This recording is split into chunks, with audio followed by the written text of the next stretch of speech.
We can expect slower growth over the next 40 years. It's all ahead of the intergenerational reports coming out Thursday. This is all as we all get older, we live longer. That's good for our health, but it's harder to manage economically. So, who's going to pay for it?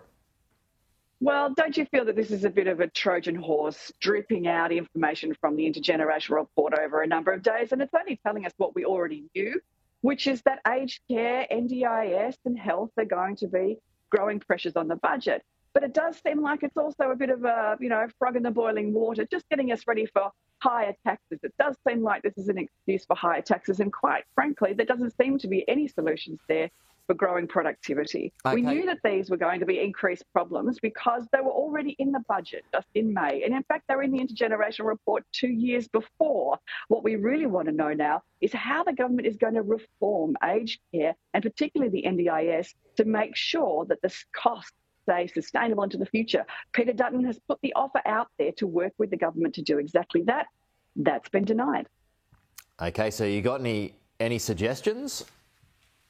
Well, that's exactly what we want to do. We want to work with the government to make sure that the NDIS and that aged care are sustainable. In fact, in the last coalition government, we had reform package for NDIS, which was blocked by the then Labor opposition. Now that Labor are in power, they seem to be grappling with the same problems, but they're less communicative. They've actually said that they're going to decrease the growth of the cost of the NDIS from 14% to 8%. They put that in their budget, but there was no policy backing up how they were going to do that. Okay, you got $141 billion a year. This is extra expenditure when it comes to NDIS, aged care, health, defence, plus the interest on those loans as well. I mean, the short answer to that is you're going to have to increase taxes somewhere, aren't you? Is the only solution really increasing taxes? Surely you could make your economy more productive, grow the pie rather than slicing it differently. And quite frankly, if your only idea of tax reform is increasing taxes, you're simply not using your imagination. The coalition in the last government made sure that taxes were lower, simpler and fairer, both for businesses and for individuals. We expanded the free trade agreements. We lowered the cost of energy. These are productivity enhancing measures that grow the pie rather than just chopping it up differently. OK, dogfight in the skies, Jane, over airlines after Qatar was blocked from doubling its flights to Australia. Still no explanation, no clear explanation just yet from the government over that. Does it need to tell us why?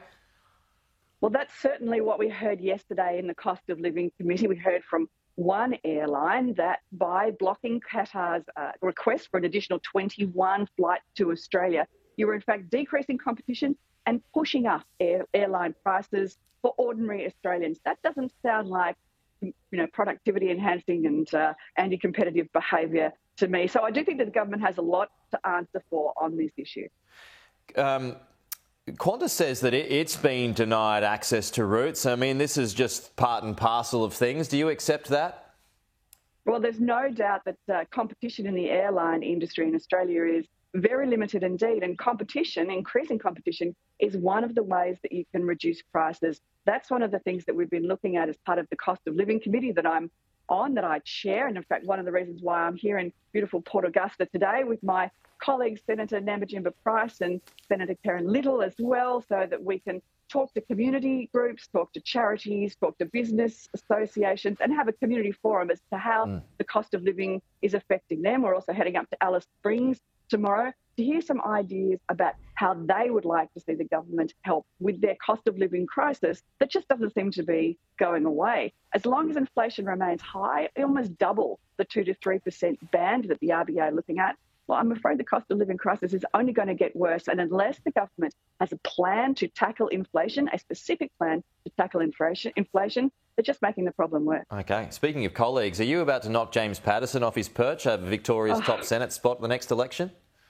Oh, Pete, look, I never talk about other people's pre-selections. I'm not about to start talking about my own. What I can guarantee you is that my friend, Senator James Paterson, and I will both be part of a government, hopefully a coalition government after 2025. OK, so do you want number 2 or number 1 spot? I'm not talking about pre-selections, and I never have and I never will, but I can assure you that James and I will both be there because we are both. So not exactly denying it, Jane Hume. I'm wondering though. I mean, there's reporting on it already. Is there really a need for a potentially damaging fight, given you'd likely succeed in first or second spot anyway? Pete, I'm not going to talk about pre-selections. Okay. You can push it as much as you like. I know the media love this stuff, but quite frankly, it's a decision for party members. But the most important thing is that we keep talking about what's important to ordinary Australians, which is the rising cost of living and how it's going to be dealt with. Okay, Jane Hume, Shadow Finance Minister. Appreciate your time as always.